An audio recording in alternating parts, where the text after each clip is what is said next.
তোমাদের মাঝে আমার নবী শোনাতো, আল্লাহ বলেন ওয়ালা উতাকাউ ওয়ালা আলাইনা বাদাল আকাবিন লা আখাযনা মিনহু বিল ইয়ামিন। আমার নবী তোমাদের মাঝে যদি নিজের কোন একটা কথা ভেজাল করে যদি কালামের সাথে মিশিয়ে বলতো, আল্লাহ বলেন আমার নবীকে আমি ডান হাত খানা চেপে ধরতাম। সুবহানাল্লাহ বলবেন না? আমার পয়গম্বরের ডান হাত শুধু চেপে ধরে আমি আল্লাহ ছেড়ে দিতাম না, আমার নবী বিশ্ব নবীর গলার কণ্ঠ নালি আমি আল্লাহ কেটে দিতাম। সেই নবী আমাদের মাঝে রেখে গেলেন কালামুল্লাহ আর রসুলের সুন্নাত হাদিস। রসুল বিদায় হজের ভাষণে বলে গেলেন, যারা এই দুইটার উপরে কায়েম থাকবে সে দুনিয়াতেও ক্ষতিগ্রস্ত হবে না এবং আখিরাতে সে আল্লাহর জান্নাতি বান্দা হয়ে যাবে। জোরে বলুন সুবহানাল্লাহ। ইনশাআল্লাহ রাব্বুল আলামিনের পয়গম্বর একটু দেরি লাগবে আসল জায়গায় যাইতে। আল্লাহর নবী বিশ্ব নবী, জীবন কিনি মায়ার নবী, কি ভালোবাসার নবী। রসুল যেদিন বিদায় নিয়ে চলে যাচ্ছেন ওই দিনও উম্মতের আল্লাহর হাবিব ভোলে না। অনেক লম্বা ঘটনা সংক্ষেপে বলি। আল্লাহর নবীর রূহ কবজের জন্য মালাকুল মউত আজরাইল ঘরের দরজায় এসে সালাম দিলেন। বিশ্ব নবী সালামের উত্তর দিয়ে বললেন, কি জন্য এসেছ? কিন্তু রসুল জানে কি জানে না? অবশ্যই আল্লাহর হাবিব জানে। তারপরও জিজ্ঞাসা করলেন। মালাকুল মউত বলেন, ইয়া রাসূলুল্লাহ, হাবিব আল্লাহ, আমি আপনার রূহ নেবার জন্য এসেছি, তাই অনুমতি চাই। সুবহানাল্লাহ জোরে বলেন। আচ্ছা, এত বড় পাওয়ারফুল কথা আর কোন পয়গম্বর কোন নবী রসুলকে আল্লাহর পক্ষ থেকে এই কথা আওয়াজ আসে নাই। আল্লাহর নবী বিশ্ব নবীর কাছে অনুমতি চাইলেন। আল্লাহ রসুল সেইভাবে বললেন, মালাকুল মউত, আমি নবী যদি অনুমতি না দেই তাহলে তুমি কি করবা বলো? সাথে সাথে জবাব দিলেন, ও আল্লাহর হাবিব, আল্লাহ আমাকে বলে পাঠিয়ে দিয়েছে আমার রসুল যদি অনুমতি দেয় ভালো, আর অনুমতি যদি না দেয় ফিরে চলে আসবে, কোনো বাধা হবে না। সারা পৃথিবীর মধ্যে একজনই এই পাওয়ারের মালিক, তিনি হলেন নবী মুহাম্মদ রাসূলুল্লাহ সাল্লাল্লাহু আলাইহি ওয়াসাল্লাম। আর কেউ এই পাওয়ার পায় নাই। আপনারা ঘটনা জানেন, বাদশা সুলাইমান আলাইহিস সালাতু ওয়াস সালাম তিনি মসজিদে আকসা নির্মাণ করছে, সংস্কার হচ্ছে, কিন্তু লেবারগুলি বেশিরভাগ জেন দিয়ে কাজ করতেন, জেনেরা কাজ করত। মালাকুল মউত, ঘটনা অনেক লম্বা। মালাকুল মউত যখন এসে গেলেন, আল্লাহর পয়গম্বর সুলাইমান আলাইহিস সালাতু ওয়াস সালাম তিনি একদিক থেকে পয়গম্বর আর এক দিক থেকে দুনিয়ার বাদশাহী করত। ডাক দিয়ে বলেন, আল্লাহ তাআলা আপনি আমাকে নিয়ে যাবেন, আমার থাকার কোনো শক্তি নাই আর থাকার মনও আমার নয়, কিন্তু আল্লাহ আমার সামনে বিশাল বড় একটা কাজ, এই মসজিদে আমি নির্মাণ কাজ শেষ হবে না, আমি যদি চলে যাই তারা কাজ করবে না, কাজের ফাঁকি দেবে।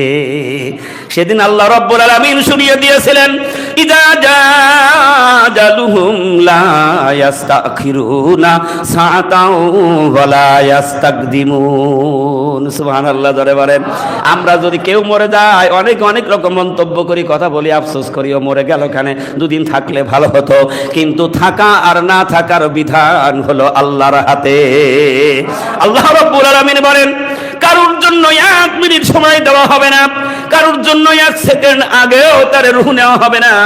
আল্লাহ বলেন, যার জন্য আমি নির্ধারণ করে দিয়েছি ঠিক সেই সময় তার দুনিয়া ছেড়ে চলে যেতে হবে। সুবহানাল্লাহ। কিন্তু দাউদ আলাইহিস সালাম যখন বলেন, আল্লাহ আমার কাজ হবে না, আল্লাহ সুবহানাহু ওয়া তাআলা বলেছিলেন, ও সুলাইমান তোমার কাজ হবে না, ঠিক আছে, তোমার নির্দিষ্ট সময় তোমার রূহ নেওয়া হবে, কিন্তু আমি আল্লাহ কাজ শেষ হওয়া পর্যন্ত আমি তোমাকে ওইভাবে রেখে দেব। কিতাবের মধ্যে প্রমাণ পাওয়া যায় 2 বছর তিনি ওই অবস্থায় দাঁড়িয়েছিলেন। সুবহানাল্লাহ জোরে বলুন। তাহলে আমি আপনি দুনিয়ায় যত কিছু করি না কেন, এই দুনিয়ার জগৎ ছেড়ে আমার আপনার পরপারে চলে যেতে হবে। এই জন্য আল্লাহর নবী বিশ্বনবী বললেন, মালাকুল মউত তুমি একটু অপেক্ষা করো জিবরিল আসা পর্যন্ত। আল্লাহর নবী বিশ্ব নবী কথা বলার সাথে সাথে জিবরিল এসে উপস্থিত হয়ে গেলেন। নবীজি বললেন, জিবরিল আমি নবী দুনিয়া ছেড়ে তো আমার আল্লাহর কাছে চলে যাব, কিন্তু একটা সবচেয়ে বড় কথা হলো আমার উম্মতগুলি তারা এতিম হয়ে যাবে, আমি নবী তাদের কার জিম্মাদারিতে রেখে যাব? আমার উম্মতের জিম্মাদারি কে দেবে? আল্লাহর নবী বিশ্ব নবীর এই কথা শুনে জিবরিল চলে গেলেন। জিবরিল যায় বলেন, আল্লাহ তাআলা আপনার নবী বিশ্ব নবী তিনি একটা কথা জিজ্ঞাসা করেছে, আপনার নবী চলে আসবে কিন্তু উম্মতের জিম্মাদারি কে হবে? সুবহানাল্লাহ যারে বলেন। আল্লাহ রাব্বুল আলামিন জিবরিলকে শুনিয়ে দিলেন, জিবরিল, আমার নবীর জিম্মাদারি স্বয়ং আমি আল্লাহ আমার নিজ হাতে দিয়ে দিলাম। আর আমার নবীকে বলে দিও, আমার নবী যেইভাবে তার দ্বীনটাকে প্রচার করেছে, কালেমার দাওয়াত পৃথিবীব্যাপী ছড়িয়ে দিয়েছে, ওই কালেমার দাওয়াত কিয়ামত পর্যন্ত চালু থাকবে, বন্ধ হবে না। তার উম্মতেরা আসবে কিয়ামত পর্যন্ত এই মহাগ্রন্থ কোরআন থেকে তারা জ্ঞান আহরণ করবে। আর এই জ্ঞান প্রসারের জন্য আমি আল্লাহ তাআলা ব্যবস্থা করে দিয়েছি। জিবরিল, তুমি আবার আমার নবীকে স্মরণ করিয়ে দাও। আমি কালাম পাকের মধ্যে স্পষ্ট করে বলে দিয়েছি, মিনান নাবিয়্যিনা ওয়াস সিদ্দীকিনা ওয়াস শুহাদা ওয়াস সালিহিন। আওয়াজ দিয়ে বলুন না সুবহানাল্লাহ। আল্লাহর নবী বড় খুশি হয়ে গেলেন। আল্লাহর নবী খুশি হয়ে গেলেন যে আমার এই মেহনতের কালেমা, আমার অক্লান্ত পরিশ্রম করা দিন কিয়ামত পর্যন্ত জারি থাকবে। রাসূল বিদায় নিল, সিদ্দিকিনরা সেই ঢাল ধরে নিলেন। সুবহানাল্লাহ বলেন। সিদ্দিকিনরা তারা এই দিনের প্রচার কাজ করলেন, ঠিক পয়গম্বরদের মতো করেই প্রচার করলেন। সিদ্দিকিনরাও তো সারা জীবন দুনিয়ায় থাকবে না, কারণ প্রত্যেকের মৃত্যু হবে, কেউ জিন্দিগিতে থাকার জন্য আসে নাই। তারা বিদায় নিলেন, শহীদিনরা হাল ধরলেন, তারাও বিদায় নিয়ে চলে গেলেন। শেষ এই দিনের রাহবার হয়ে গেলেন, তারা হলো সালিহিন। এই সালিহিন তো তারা হইল কামেল ওলি আল্লাহ। অনেক সময় অনেক মানুষ ওলি আল্লাহদেরকে মানতে চাই না, বিশ্বাস করতে চাই না, এরকম মানুষ পৃথিবীর সমাজে আছে, কলেও না আছে না নাই? কিন্তু যারা এগুলি করে তারা এখনো পর্যন্ত কোরআনটা আসলে দেখে নাই। সুবহানাল্লাহ বলবেন না? আমরা ঈশার নামাজ পড়েছি, ফজরের নামাজ পড়বো, প্রত্যেকদিন 5 ওয়াক্ত নামাজ পড়ি, নামাজই তো করি আমরা। কোরআনের মধ্যে একটা আয়াতেও কি নামাজ শব্দ আছে? আল্লাহ কি বলেছেন? আকিমুস সালাত। আকিমুস সালাত, এই সালাত মানেই হলো নামাজ। আবার আমরা রোজা করব, রোজা বলে কোন আয়াত নাজিল হয়নি। আল্লাহ তাআলা ডাক দিয়েছেন সিয়াম। সুবহানাল্লাহ জোরে বলুন। এই সিয়াম, রোজাকে আল্লাহ সিয়াম বলে ডেকেছেন। আর যারা কামিল ওলি আল্লাহ পীর, ওই পীরদেরকে আমার মালিক আল্লাহ রাব্বুল আলামিন সাদিকিন বলে কোরআনের ভাষায় ডেকেছেন। এই জন্য আল্লাহ রাব্বুল আলামিনের পয়গম্বরের কাছে বহি এসে গেল। পয়গম্বর তো মহা খুশি, আমি নবী একদিন থাকবো না, কিন্তু এই মুজিজা থাকবে। আর এই মুজিজার বাণী প্রচার করার জন্য আল্লাহ রাব্বুল আলামিন যুগে যুগে 13 শ্রেণীকে নিযুক্ত করে দিয়েছেন। এই জন্য কালাম পাকের অন্য জায়গায় আল্লাহ স্পষ্ট করে হুঁশিয়ার করে শুনিয়ে দিলেন, ইয়া আইয়ুহাল্লাযীনা আমানুত্তাকুল্লাহা ওয়া কুনু মা'আস সাদিকিন। হে ঈমানওয়ালারা, তোমরা যারা আমি আল্লাহর প্রতি মানে নছো, আমানুত্তাকুল্লাহ, আমি আল্লাহকে ভয় করো। আল্লাহর ভয় কোন ঈমানদারের মধ্যে যদি আল্লাহর ভয় ঢুকে যায়, তাহলে ওই মানুষ কখনো আল্লাহর হুকুমের বাইরে চলতে পারে না। ওই ঈমানদার আল্লাহর ভয় থাকলে মিথ্যা কথা বলবে না। ঈমানদার আল্লাহর ভয় থাকলে ওজনে কম দেবে না। ঠিক না ঠিক? সে যেখানে যে অবস্থায় যাবে না কেন, আল্লাহর স্মরণ যদি তার মধ্যে থাকে, মানুষের সাথে ধোঁকাবাজি করবে না, মিথ্যা বলবে না, অন্যের হক নষ্ট করবে না। সবসময় সে চিন্তা করবে, আল্লাহ আমি আজ আছি, কাল জগতে নাই, কারণ কখন আমার মৃত্যু এসে যেতে পারে। তাই জামানার মুজাদ্দিদ হযরত মাওলানা মৃত্যুটা স্মরণ করিয়ে তিনি একটা সুন্দর শেরটা তিনি আগে বলে দিলেন, যেই শেরটা তাফসিরে মারিফুল কোরআনের মধ্যে আছে, অন্যান্য তাফসিরের মধ্যে পাওয়া যায়। সূরা আসরের তাফসির করতে গিয়ে এই শেরটা সেখানে পড়া হয়েছে। আগা আপনি মৌত সে কোই বশর নেহি, সামান সাও বরস কা ভাই, কালকে খবর নেহি। ও দুনিয়ার মানুষ, তুমি যতই গাড়ি বানাও, বাড়ি বানাও, কোটি কোটি টাকার মালিক হও না কেন, 100 বছরের জন্য সব রেডি করেছো, মওজুদ করেছো, কিন্তু আগামীকাল তোমার মৃত্যু হবে, এই খবর তোমার জানা নাই। এই জন্য যারা আল্লাহর বন্ধু, আল্লাহর ওলি হয়, তারা মানুষদেরকে ইসলাহ করার জন্য, পবিত্র করার জন্য আজকে তারা শত চেষ্টা করে বিশ্বের মানুষদেরকে ডাক দিয়েছেন, হে বিশ্বের মানুষ, এক আল্লাহর গোলামি করো আর এক আল্লাহর প্রশংসা করো, তার কাছে মাথাটা নুইয়ে দাও। জোরে বলুন না সুবহানাল্লাহ। এই জন্য শ্রেষ্ঠ মুজাদ্দিদ কামেল ওলি আল্লাহ পৃথিবীর মানুষদেরকে সংশোধন করার জন্য শেষ জামানায় ডাক দিলেন, হে বিশ্বের মানুষ, ঈমান আনো আর আল্লাহর গোলামি করো, বিনা কাজায় 5 ওয়াক্ত নামাজ আদায় করো, আর তোমার ওই কলবটাকে পরিষ্কার করো। কলবটাকে পরিশুদ্ধ করার জন্য যদি তুমি কলবটাকে পরিষ্কার রাখতে চাও, আল্লাহ সুবহানাহু ওয়া তাআলা বলেছে নামাজের পরে সবচাইতে স্মরণ জিকির হলো কোরআনুল কারীমের তেলাওয়াত। সুবহানাল্লাহ বলবেন না? যে ব্যক্তি কোরআন তেলাওয়াত করবে, কোরআনের সাথে যার সম্পর্ক হয়ে যাবে, ওই মানুষটা এত দামি হবে যেই দামি হয়ে গেল রমজানুল মুবারক মাস। সুবহানাল্লাহ বলেন। যেমন রমজানের নিজস্ব কোনো দাম নেই, কোনো বরকত নেই, রমজান মাসে আল্লাহ কোরআন নাজিল করার কারণে রমজানের মধ্যে আল্লাহ এত বরকত, এত ফজিলত দিয়ে দিয়েছে। আল্লাহ যেই মানুষের জন্য কোরআন নাজিল করেছে, ওই মানুষ যদি কোরআনের তেলাওয়াতকারী হয়ে যায়, কোরআনের হক অনুযায়ী যদি আমলকারী হয়ে যায়, ওই মানুষটা দুনিয়াতেও দামি হয়ে যাবে, পরকালে আখিরাতের জিন্দেগিতে ওই মানুষটা আল্লাহর জান্নাতি হয়ে যাবে। তাই জামানার মুজাদ্দিদ হযরত মাওলানা সুফি মুক্তাদান গাছী রহমাতুল্লাহ আলাইহি তিনি এই কালাম পাক থেকে তেলাওয়াতের ওজিফা দিলেন। অনেকে আমরা ওজিফা বুঝি না, ওজিফা কারে বলে? অনেকে মনে করে কালাম পাক তেলাওয়াত করবো আবার ওজিফা পড়বো, তার মানে কি? ওজিফাকে ওই জিনিসটাকে বলা হয় যেই জিনিসটা নিয়মিত আমল করা হয়, সেইটাকে ওজিফা বলা হয়। সুবহানাল্লাহ বলবেন না? ওজিফা হলো আল্লাহর কোরআন। কোরআনের কাছে আসলে মানুষ কেন দামি হয়ে যাবে? কারণ কোরআন যে ব্যক্তি তেলাওয়াত করবে আল্লাহ তার দামি বানিয়ে দেবেন, আর ফজিলত ওই ব্যক্তির উপরে আল্লাহ এত নেকি হয়ে যাবে। আল্লাহ কালাম পাকের মধ্যে কিছু সূরা নাজিল করেছেন বহুত মর্যাদা দিয়ে। আল্লাহ নিজেই পরিষ্কার করে বুঝিয়ে দিলেন, ওয়ালাকাদ আতাইনা সাবাম মিনাল মাসানি ওয়াল কুরআনিল আযীম। আল্লাহ স্বয়ং নিজে বলছেন, আমি 7 আয়াত বিশিষ্ট মহা কোরআন দান করেছি। এই মহা কোরআন হলো সূরাতুল ফাতিহা। সুবহানাল্লাহ বলবেন না? আল্লাহ নিজে বলছেন আমি মহা কোরআন দান করেছি। এই মহা কোরআন হলো সূরাতুল ফাতিহা। যে ব্যক্তি সূরা ফাতিহা তেলাওয়াত করলো, সে জানো গোটা 30 পারা কালাম পাকের নূর হাসিল করে নিল। ইমামে আযম আবু হানিফা রাহমাতুল্লাহ আলাইহি তিনি বলেছিলেন, আমি 50 বছর কালামের তাফসীরের ক্লাস নিয়েছি। আল্লাহ সূরা ফাতিহার মধ্যে এত গুণ বর্ণনা করেছে, এত ফজিলতের কথা বর্ণনা করেছে, আমি ইমাম আযম হানিফা রাহমাতুল্লাহ আলাইহি এখনো সূরা ফাতিহার ব্যাখ্যা শেষ করতে পারি নাই। কত বছর? 50 বছর গবেষণা করে সূরা ফাতিহা শেষ করতে পারে নাই।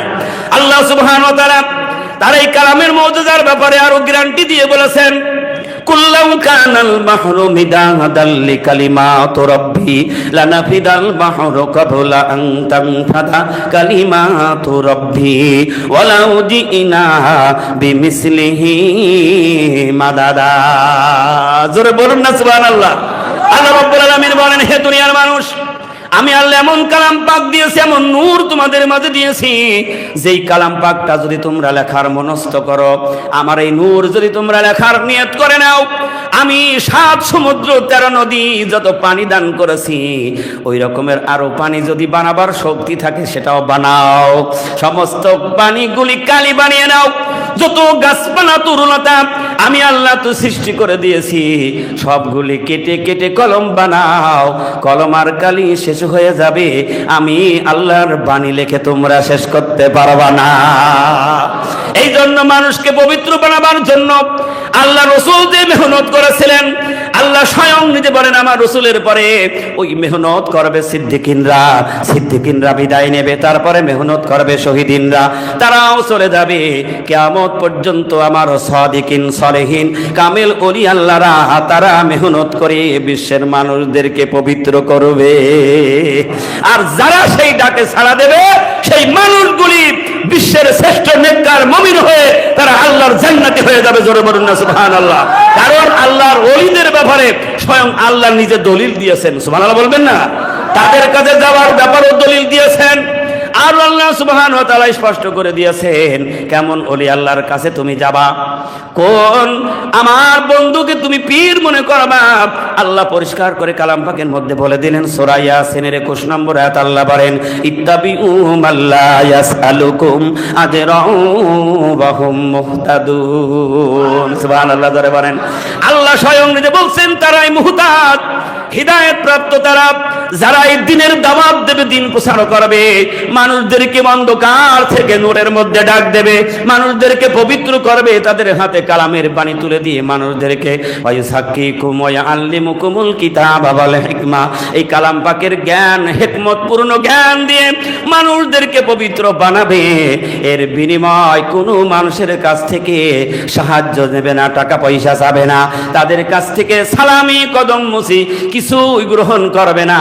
কারণ 1,24,000 পয়গম্বরের বিনিময়ে কিছু নেন নাই, সাহাবে কেরাম নেন নাই, সিদ্দিকিনরা নেন নাই, শহীদিনরা নেন নাই। যারা কামেল ওলি আল্লাহ হবে, বিনা পয়সায় ইসলামটাকে মানুষের দ্বারে পৌঁছায় দিয়ে মানুষদেরকে পবিত্র বানাবে। একটু চোখ লাগাও, বাগবাড়ি মানিক তারা ফকিরি হুজরাও কায়েম করেছেন জামানার মুজাদ্দিদ আরিফ বিল্লাহর বাদশা, যার নামটা বিশ্বকোষে উল্লেখিত, সুফি মুফতি আজান গাজী রহমাতুল্লাহ আলাইহি 1876 খ্রিস্টাব্দে হাক্কান আঞ্জুমান প্রতিষ্ঠা করলেন। আর হেডলাইনে লিখে দিলেন, বিনা পয়সায় দিন ও দুনিয়ার শান্তি ও মঙ্গল। সুবহানাল্লাহ বলবেন না? যারা এর কাছে আসবে, ওই মানুষের দুঃখ, দুর্দশা, অভাব, অনটন সব আল্লাহ বিদায় করে দেবে। জোরে বলুন সুবহানাল্লাহ। কারণ হলো আমরা তো বুঝি না, জামানার মুজাদ্দিদ যে কথাগুলি বলেছেন সব কথা আল্লাহর। এই নূর যদি তুমি পাইতে চাও, প্রকৃত যদি আল্লাহর বন্ধু তুমি হতে চাও, তাহলে যেই আমলের কথাগুলি বলা হয়েছে ওইগুলি কবুলিয়াত হবার শর্ত হলো হালাল রুজি রুটি। সুবহানাল্লাহ বলবেন না? এই জন্য জামানার কুতুবারি বিল্লাহর বাদশা হযরত মাওলানা শ্রী মুফতি আজান গাজী রহমাতুল্লাহ আলাইহি 3 নম্বরে তিনি বলে দিলেন, হে বিশ্বের মানুষ, তুমি সুদ মুক্ত জীবন তৈরি করো, সুদকে লাথি দিয়ে বিদায় করো। সুবহানাল্লাহ জোরে বলেন। কারণ ওইটাকে তুমি রুজি রুটি মনে করো না, ওইটাকে তোমার সম্পদ মনে করো না। আল্লাহ রাসূল বলেছেন, সুদ মানুষকে ধ্বংস করে আর যাকাত সম্পদটাকে বৃদ্ধি করে দেয়। আর এর সার্টিফিকেট দেখেন, সুদ গরিবেরা দেয়, বড় লোকে খায়। কথা বলেন না কেন? সোনামণিরা রাগ করেন না, একটু বিবেক খানান। গরিবেরা সুদ দেয়, বড় লোকে খায়, আর বড় লোকে যাকাত দেয়, গরিবে খায়। তাহলে গরিব মানুষ খায় হালাল, আর সুদ হলো হারাম। আল্লাহ সুবহানাহু ওয়া তাআলা বলেন, সুদ হারাম, হারাম, হারাম। কেমন হারাম? যে ব্যক্তি সুদের মধ্যে লেগে গেল, সে যেন বড় গুনাহ হলো আল্লাহ এবং আল্লাহ রাসূলের সাথে যুদ্ধ করার গুনার মধ্যে লেগে গেল। নাউজুবিল্লাহ বলবেন না? সুদের সবচাইতে ছোট গুনাহ আমি শেষের দিকে নিয়ে আনছি। সুদের সবচাইতে ছোট গুনাহ হলো নিজের আপন মায়ের সাথে জিনা করার সমতুল্য গুনাহ। নাউজুবিল্লাহ জোরে বলেন।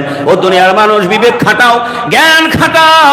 কেন হালাল আর হারামের মধ্যে মিশ্রণ করে দুনিয়ায় চলতে হবে? কেন হারামের পয়সা দিয়ে বাড়ি বানাতে হবে? অনেক মানুষ দেখবেন হাউস বিল্ডিং লোন নিয়ে বাড়ি বানায়। কথা বলেন না কেন? তাহলে এই বাড়ি তুমি যে বানাইলা, এই বাড়ি দিয়ে তো কবরে যাইতে পারবা না, ঠিক না ঠিক? একটু মরে দেখো, সব দুনিয়া থেকে এতিমের মতো চলে যেতে হবে। 3 টুকরা সাদা কাপড় ছাড়া সঙ্গে আর কিছু দেবে না।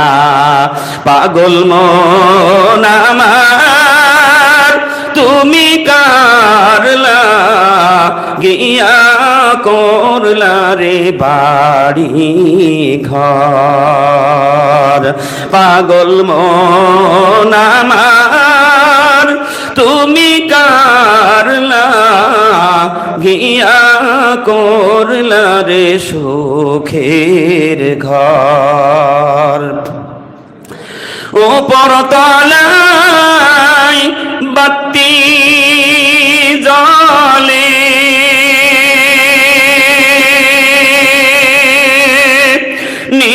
নিস্তলাতে অন্ধকার, তুমি কারলা গিয়া করলা রে সুখের ঘর। পাগল মন আমার, তুমি কার গিয়া করলা রে বাড়ি ঘর। ভাই বলো বন্ধু বলো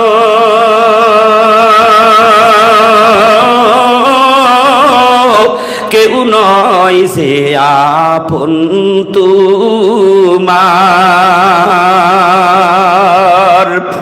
ভাই বলো বন্ধু বলো কেউ নয় যে আপন তোমার। দুই চারটা দিন কেঁদে হো রাগবে না তো খোঁজ খবর তুমি কারলা গিয়া করলা রে বাড়ি ঘর। পাগল মন আমার তুমি কারলা গিয়া করলা রে সুখের ঘর। ঠিক না বেঠি? আমি আপনি যে অবৈধ পথে গাড়ি বানাবো, বাড়ি বানাবো, সম্পদের মালিক হব, সব আমার খালি হাতে চলে যেতে হবে। আপনজন যেই হোক না কেন, ছেলে বলেন, স্ত্রী বলেন, বাপ বলেন, মা বলেন, দুদিন নাই 3 দিন একটু আফসোস করবে, তারপরে সব চলবে। তুমি এত বড় দোকানের মালিক, তোমার দোকান বন্ধ হবে না। দোকান চলবে, অফিস চলবে, মিল কল কারখানা চলবে, শুধু চলবে না, নিজেই চলে যেতে হবে খালি হাতে। ঠিক না বেঠিক? এই জন্য জামানার মুজাদ্দিদ হযরত মাওলানা সুফি মুক্তাদান গাছী রহমতুল্লাহ আলাইহি তিনি ডাকলেন, হে বিশ্বের মানুষ, তোমার ওই মনটাকে তুমি রুজু করো, তুমি আত্মাটাকে পবিত্র করো, তুমি নেক আত্মা তৈরি করো। তাই কি বললেন? তুমি সুদমুক্ত জীবন তৈরি করো, হারামের দিকে তুমি যেও না, কারণ তোমার বেমার হবে, তুমি নিজে বাঁচতে পারবে না। আল্লাহ রাসূল বলেছেন, সুদের পরিণাম হলো ভিক্ষুক। নাউজুবিল্লাহ জোরে বলেন। এই জন্য আমি আপনি যতই গাড়ি গাড়ি আমল করি, নামাজ পড়ি, রোজা করি, হজ করি, যাকাত দেই, যত কিছু করি না কেন, যদি হালাল না হয় আল্লাহ স্পষ্ট করে বলে দিয়েছে কবুল হবে না। তাই শ্রেষ্ঠ মুজাদ্দিদ জামানার কুতুব আরিফ বিল্লাহর বাদশা ডাক দিলেন, হে বিশ্বের মানুষ, 3 নম্বরের শর্ত হুঁশিয়ার করে দিলেন, তুমি হারাম থেকে বাঁচো, সুদমুক্ত জীবন তৈরি করো। কারণ আল্লাহ রসুলকেই তো স্পষ্ট করে বলে দিলেন, কিন্তু যেই রসুলের